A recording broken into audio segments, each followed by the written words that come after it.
جو بھی شرک کرتا ہے یا بتوں کی عبادت، اس کا ٹھکانہ آگ ہے۔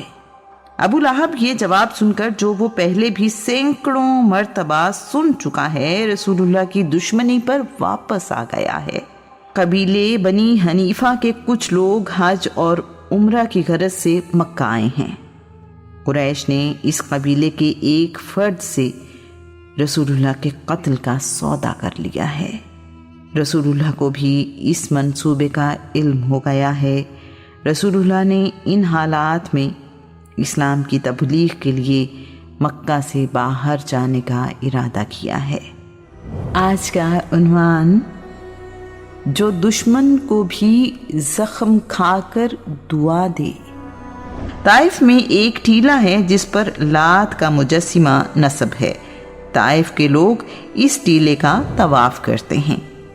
ان کے عقیدے کے مطابق لات خدا کی 3 بیٹیوں لات، منات اور عزا میں سے ایک ہے۔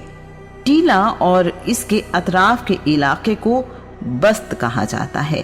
جو شخص اس علاقے میں داخل ہو جائے، خواہ قاتل ہی کیوں نہ ہو، اس کا تعاقب نہیں کیا جاتا۔ طائف والے اس بات پر فخر کرتے ہیں کہ وہ گندم کی روٹی کھاتے ہیں۔ مکہ والوں کو گندم کی روٹی مشکل سے ملتی ہے۔ جب کبھی قریب کے شہروں سے گندم درآمد ہو تو مکہ کے لوگ گندم کی روٹی کھاتے ہیں، ورنہ کھجوریں، اونٹنی کا دودھ اور خشک مچھلی سے اپنا پیٹ بھرتے ہیں۔ مچھلی بحیرہ احمر سے لائی جاتی ہے، جو مکہ سے زیادہ دور نہیں ہے۔ طائف کا سفر 10 شوال 10 نبوی میں شروع ہوا ہے۔ ابی طالب اور سیدہ خدیجہ کی وفات کے 1 مہینے بعد ماموں کی وجہ سے طائف میں رسول اللہ کی رشتہ داری بھی ہے۔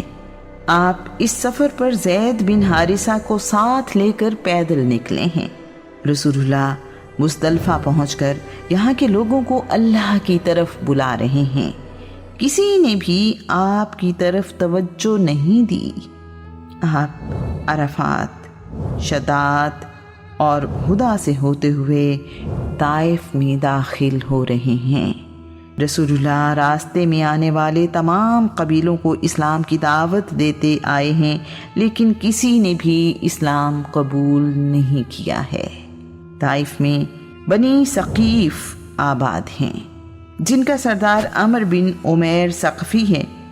بنی ثقیف عرب میں بہادر، غیرت مند اور وفادار قبیلے کے طور پر جانا جاتا ہے۔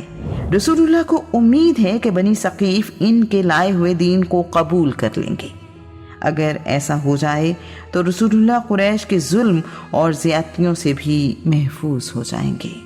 رسول اللہ مسعود بن عمر، حبیب بن عمر اور عبد یعلیل بن عمر سے ملے ہیں۔ یہ تینوں سردار طائف کے سیاہ و سفید کے مالک ہیں۔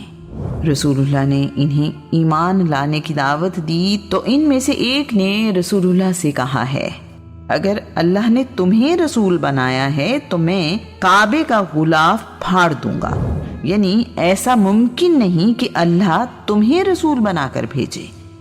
دوسرا طنزیہ انداز میں کہہ رہا ہے، کیا اللہ کو تمہارے علاوہ کوئی اور نہیں ملا جسے رسول بنا کر بھیجتا؟ تیسرا کہہ رہا ہے، اگر تم اللہ کے رسول ہو تو تمہاری بات کو رد کرنا میرے لیے نہایت نقصان دہ ہے۔ اگر تم اللہ پر جھوٹ گھڑ رہے ہو تو یہ میری شان کے خلاف ہے کہ میں کسی جھوٹے سے بات کروں۔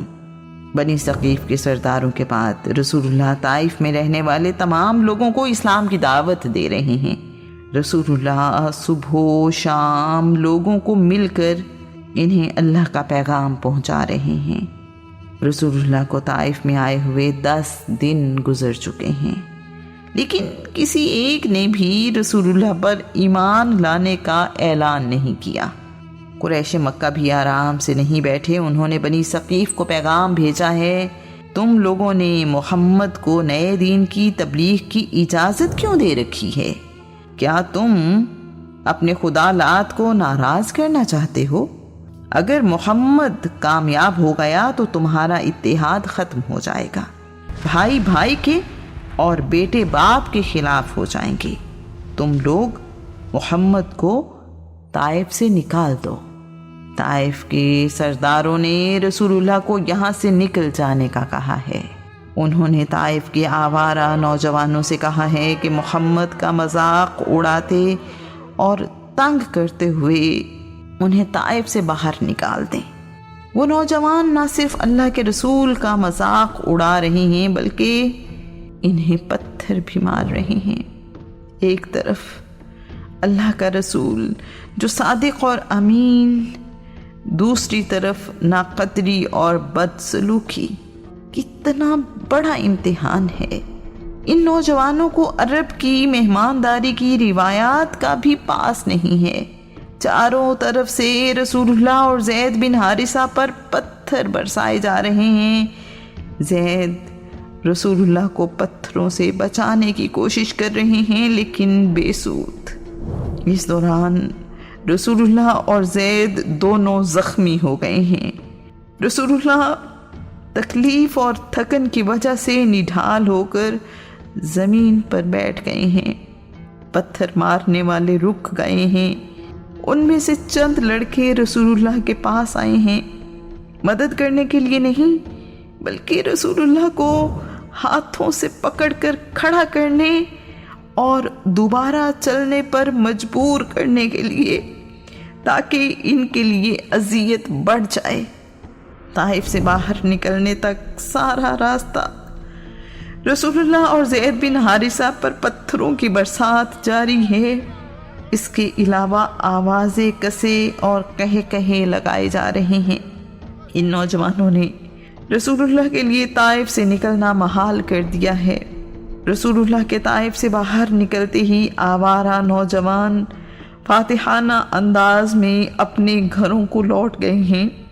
طائف سے نکل کر زید رسول اللہ کے جسم سے خون صاف کر رہے ہیں۔ وہ پاؤں صاف کرنے کے لیے رسول اللہ کے جوتے اتارنے کی کوشش کر رہے ہیں۔ جوتے پاؤں سے علیحدہ نہیں ہو رہے، خون جم چکا اور جوتے پاؤں سے جڑ چکے ہیں۔ رسول اللہ کی عمر اس وقت 50 سال اور زید کی 40 سال ہے۔ وہ ابر لطف کہ جس کے سائے کو گلشن ترستے تھے، یہاں طائف میں اس کے جسم پر پتھر برستے تھے۔ مئی اور جون طائف میں سال کے سب سے گرم مہینے ہوتے ہیں۔ رسول اللہ سخت دھوپ میں طائف سے مکہ پیدل سفر کر رہے ہیں۔ اپنے مسیحی غلام اداس کو بلا کر کہا ہے، اس مسافر کو انگوروں کا خوشہ پیش کرو۔ اداس انگوروں کا خوشہ ایک طباق میں رکھ کر رسول اللہ کے پاس لایا اور پیش کیا ہے۔ اللہ کے نبی، اگر آپ چاہیں کہ میں ان لوگوں کو دونوں پہاڑوں ابو قبیس اور قیقان کے درمیان کچل دوں اور ان میں سے کوئی ایک بھی زندہ نہ بچے تو ایسا ہی ہوگا۔